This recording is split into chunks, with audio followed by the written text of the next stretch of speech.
Hello students, good morning.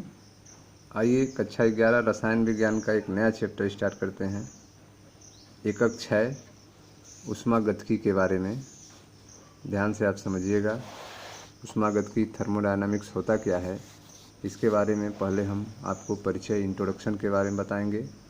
मैं मनीष गुप्ता अपने channel में आपका स्वागत करता हूं। आइए दोस्तों, एकक 6 यूनिट 6 है आपका ऊष्मागतिकी थर्मोडायनामिक्स। देखें ध्यान से। यह सार्वत्रिक अंतःवस्तु का केवल भौतिक सिद्धांत है।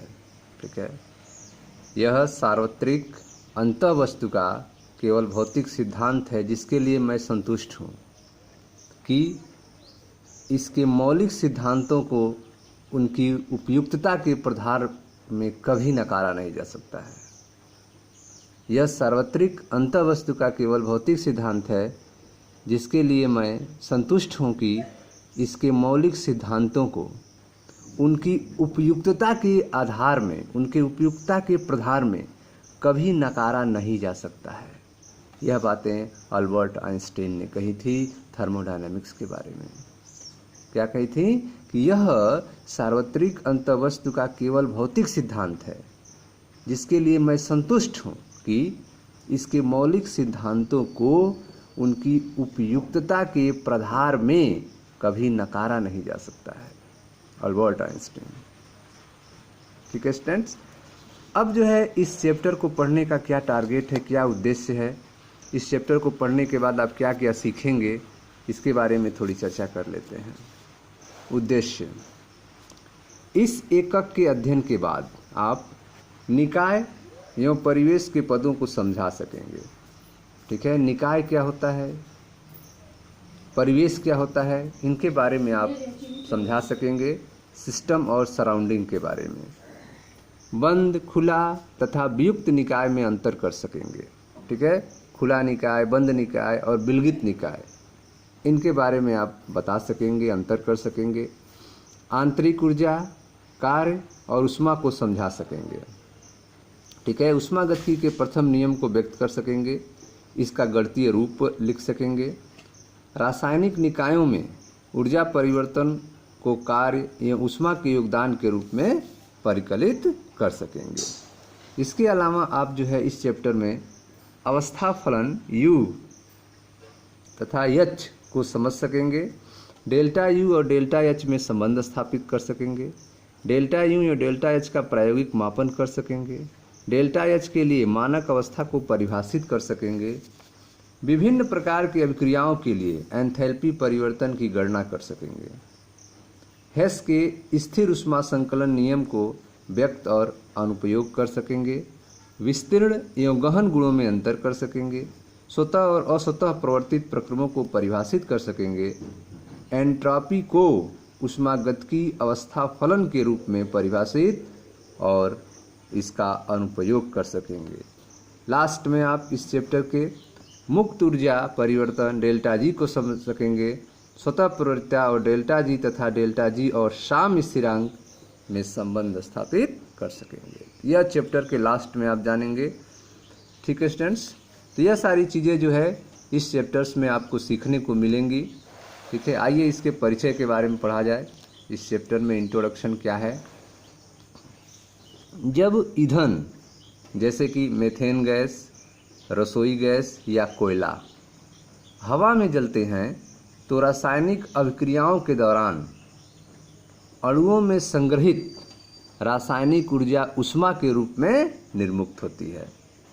ठीक है, तो जब आप ईंधन कौन से, जैसे मीथेन गैस, रसोई गैस या कोयला को आप हवा में जलाते हैं, जब ये हवा में जलते हैं तो रासायनिक अभिक्रिया के दौरान अणुओं में संग्रहित जो रासायनिक ऊर्जा होती है वह ऊष्मा के रूप में निर्मुक्त होती है, ऊष्मा के रूप में बाहर निकलती है। जब एक इंजन में ईंधन जलता है, जब वही इंजन हवा में न जल के ईंधन जो है इंजन में जलता है, जब एक इंजन में ईंधन जलता है तब रासायनिक ऊर्जा यांत्रिक कार्य करने में प्रयुक्त हो सकती है।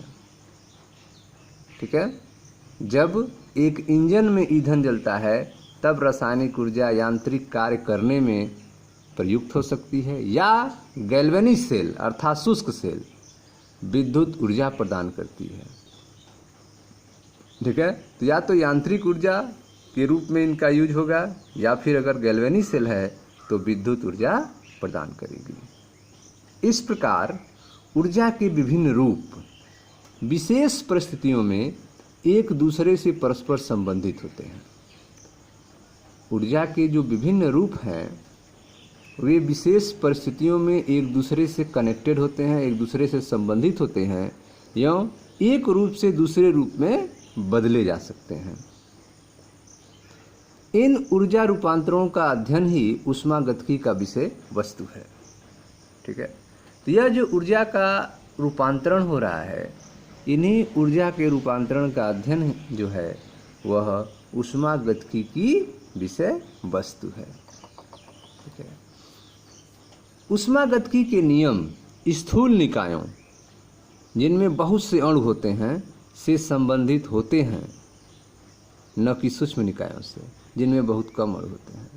ठीक है, तो ऊष्मागतिकी के जो नियम हैं वे स्थूल निकायों के लिए हैं जिनमें बहुत से अणु होते हैं, न कि सूक्ष्म निकायों के लिए जिनमें बहुत कम अणु होते हैं। ऊष्मागतिकी इस बात से संबंधित नहीं है, ऊष्मागतिकी इस बात से संबंधित नहीं है कि ये परिवर्तन कैसे या किस दर से कार्यान्वित होते हैं। ठीक है, ऊष्मागतिकी जो है वह इस बात से संबंधित नहीं है कि ये जो परिवर्तन हो रहे हैं वे कैसे और किस दर से कार्यान्वित होते हैं। यह परिवर्तन निकाय की प्रारंभिक और अंतिम अवस्था से संबंधित है। ये जो परिवर्तन है यह परिवर्तनकारी निकाय की प्रारंभिक एवं अंतिम अवस्था से संबंधित होता है। ऊष्मागतिकी के नियम तभी लागू होते हैं जब निकाय साम्यावस्था में है। ठीक है, साम्यावस्था में होता है या एक साम्यावस्था से दूसरी साम्यावस्था में जाता है। ऊष्मागतिकी के नियम तभी लागू होते हैं जब निकाय साम्यावस्था में होता है या एक साम्यावस्था से दूसरी साम्यावस्था में जाता है।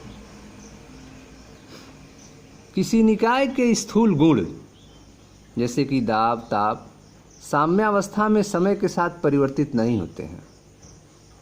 किसी निकाय के स्थूल गुण जो हैं वे साम्यावस्था में समय के साथ परिवर्तित नहीं होते हैं। इस एकक में हम ऊष्मागतिकी के माध्यम से कुछ महत्वपूर्ण प्रश्नों के उत्तर देने का प्रयास करेंगे। जैसे एक रासायनिक अभिक्रिया अर्थात प्रक्रम में हम ऊर्जा परिवर्तन कैसे निर्धारित करते हैं। एक रासायनिक प्रक्रिया, एक रासायनिक प्रक्रम में हम ऊर्जा परिवर्तन कैसे निर्धारित करते हैं, यह परिवर्तन होगा अथवा नहीं होगा। एक रासायनिक अभिक्रिया प्रक्रम कैसे प्रेरित होता है, रासायनिक अभिक्रिया किस सीमा तक चलती है, इन सारे प्रश्नों का आंसर जो है इस चैप्टर में हम लोग अध्ययन करेंगे। ठीक है स्टूडेंट्स, आप पढ़ रहे हैं एकक 6 ऊष्मागतिकी थर्मोडायनामिक्स के परिचय के बारे में, इंट्रोडक्शन के बारे में। इसमें आपको बताया गया कि जब ईंधन जैसे कि मीथेन गैस, रसोई गैस या कोयला हवा में जलते हैं तो रासायनिक अभिक्रिया के दौरान अणुओं में संग्रहित रासायनिक ऊर्जा ऊष्मा के रूप में निर्मुक्त होती है। जब एक इंजन में ईंधन जलता है तब रासायनिक ऊर्जा यांत्रिक कार्य करने में प्रयुक्त हो सकती है या गैल्वेनिक सेल अर्थात शुष्क सेल विद्युत ऊर्जा प्रदान करती है। इस प्रकार ऊर्जा के विभिन्न रूप विशेष परिस्थितियों में एक दूसरे से संबंधित होते हैं। ऊर्जा के विभिन्न रूप जो हैं वे विशेष परिस्थितियों में एक दूसरे से कनेक्टेड होते हैं, एक दूसरे से संबंधित होते हैं, एवं एक रूप से दूसरे रूप में बदले जा सकते हैं। इन ऊर्जा रूपांतरों का अध्ययन ही ऊष्मागतिकी का विषय वस्तु है। ऊष्मागतिकी के नियम स्थूल निकायों जिनमें बहुत से अणु होते हैं से संबंधित होते हैं, न कि सूक्ष्म निकायों से जिनमें बहुत कम अणु होते हैं।